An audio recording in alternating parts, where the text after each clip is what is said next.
Heart of this issue was an email from a man called Aris Danikas, an email he sent asking Shamila Batoyi to investigate. He was a police reservist who worked with the Kato Manor police unit. It was accused of acting as a death squad. That unit was led by General Johan Booysen.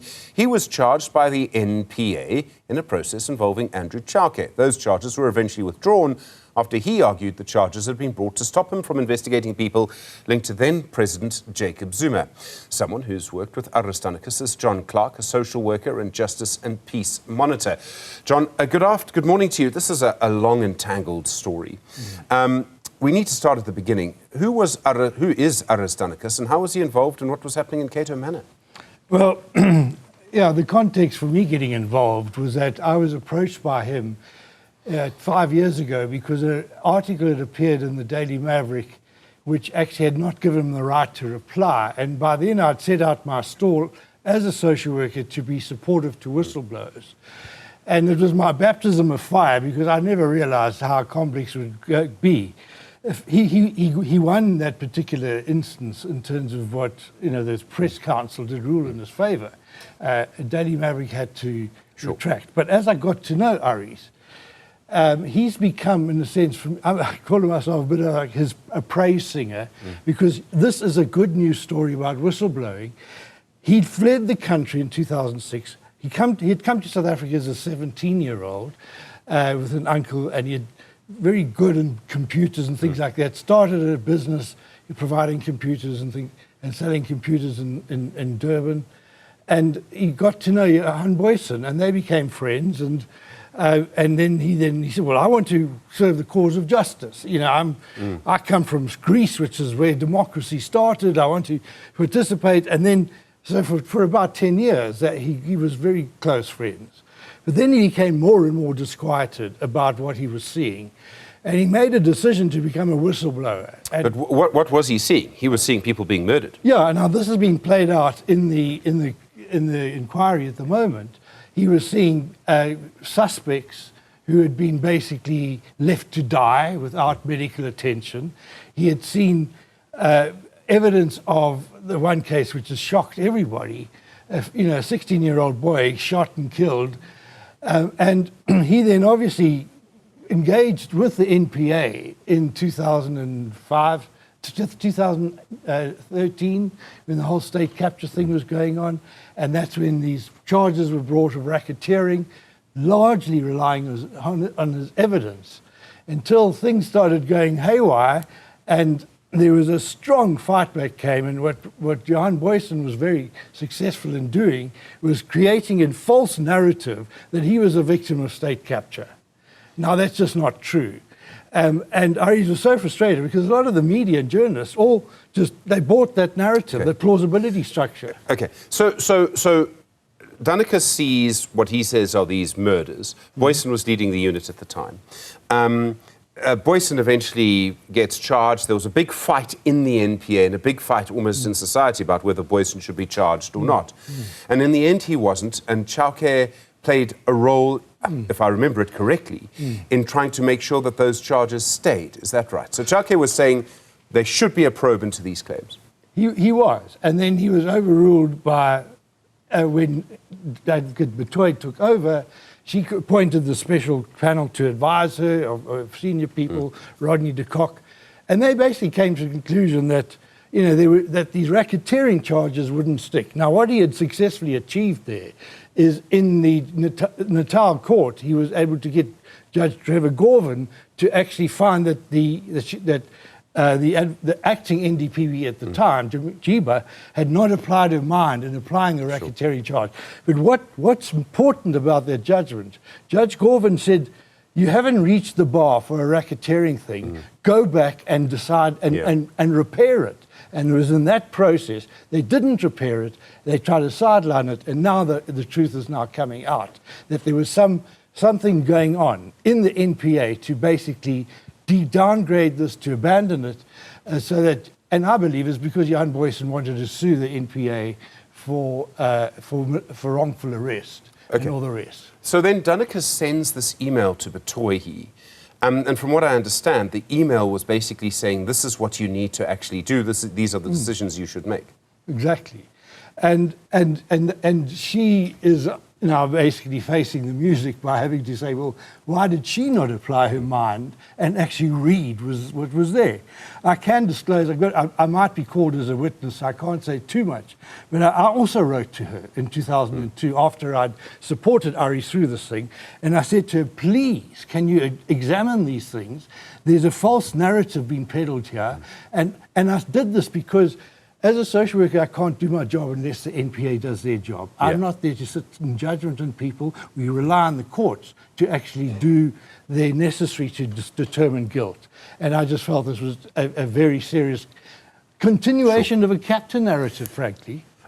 As I understand Batohi's defense in all of this is she says, yes, I must have received the email. First, she denied receiving the email.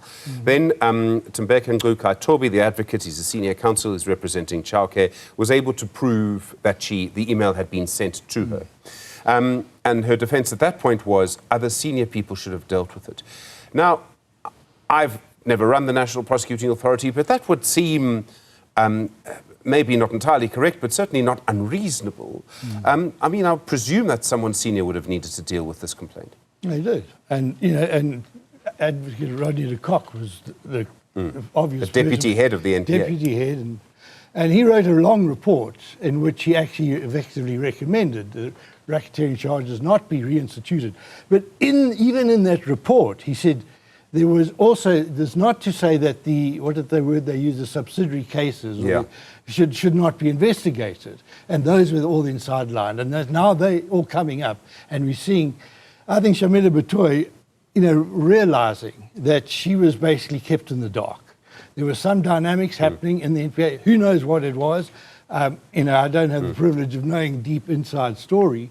All I've just seen this thing, but what for me is so encouraging, just for the sake of whistleblowers, this is a good news story. Sure. It shows that eventually the truth comes out. And it will, and that's what's going to emancipate us. There are two, so there are many role players in all of this, but there are two I think we're focused on at the moment. The one is Batoyi, and I think everybody was taken by surprise. I mean, I couldn't believe it when I first realized she had actually walked out yesterday. I realize that she might be under some political pressure. There may be legal limits about what you can say. I am at a loss to understand why she's reacted in this particular way. Wouldn't the correct thing to have done, I would have thought, she would know more about it than I would, is to say, clearly I did receive this email. I missed it. I should have done something, and I neglected my professional duty at that point. Now, that might be a bad thing, but it's not a career-ending thing to have missed an email, surely. Exactly, and I think what she could have done, I mean, is actually what I would like, and maybe she still will, is actually when she's discharged as a witness, she's going to go back and reinstitute the charges. And we're going to hopefully see some arrests. That's what because then whistleblowers will start feeling a bit safer. I would feel safer because, you know, I'm not in Johan Booysen's good books. I'm not in many journalists' good books because I've been trying to get, I mean, some of our best journalists have bought that narrative falsely.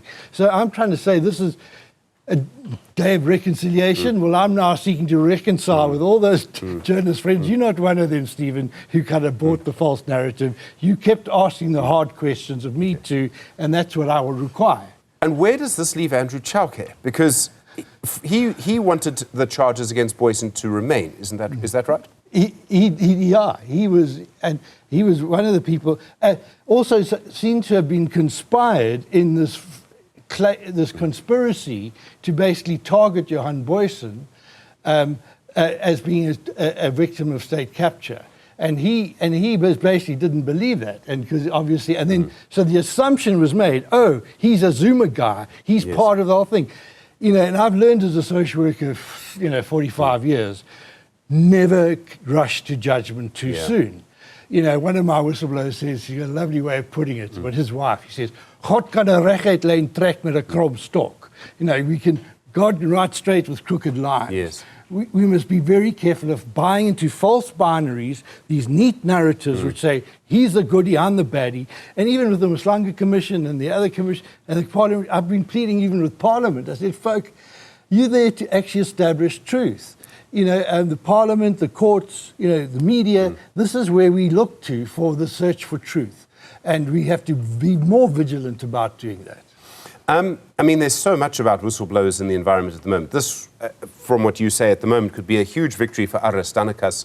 We still don't have real justice for Babita Deokaran and so many others. We've seen, again, a very confusing picture at the Madlanga Commission of a person who was involved in covering up a murder, then blowing the whistle, and then himself being killed. That's right. Well, interesting, Stephen. We've also seen a story which is, and you'll know more about it later in the week, but the National Lotteries Commission have now offered supposed reparations to the whistleblowers that exposed the rot there. It's outrageous. And what I'm concerned is that the thugs and the criminal syndicates are trying every opportunity not to see whistleblowers rewarded. That's why I'm so pleased about this case, because I'm telling all my whistleblowers friends, I say, watch this, guys. You see, it's ultimately, you've got to just be patient. It'll all come out. Stand your ground. The narrative of history is on your side. I love that quote, which I keep quoting. The arc of the moral universe bends slowly, but it bends towards justice. It could be bending a lot more quickly if more people said, we're not going to put up with these false narratives. And I have to say again, the media, I'm very grateful to them. But sometimes I get mad as a snake with the way in which some journalists just allow themselves to be played. And I'm not saying, I've got to stay in my lane as a social worker. I tell them, you must stay in your lane as journalists. Be hard on me. Don't buy into my narrative without your own independent verification. And be very conscious of confirmation bias. John Clarke, we'll have to leave it there. Thank you very much indeed. John Clarke's a social worker and justice and peace monitor who's worked very closely with Aris Danikas, the person who was at the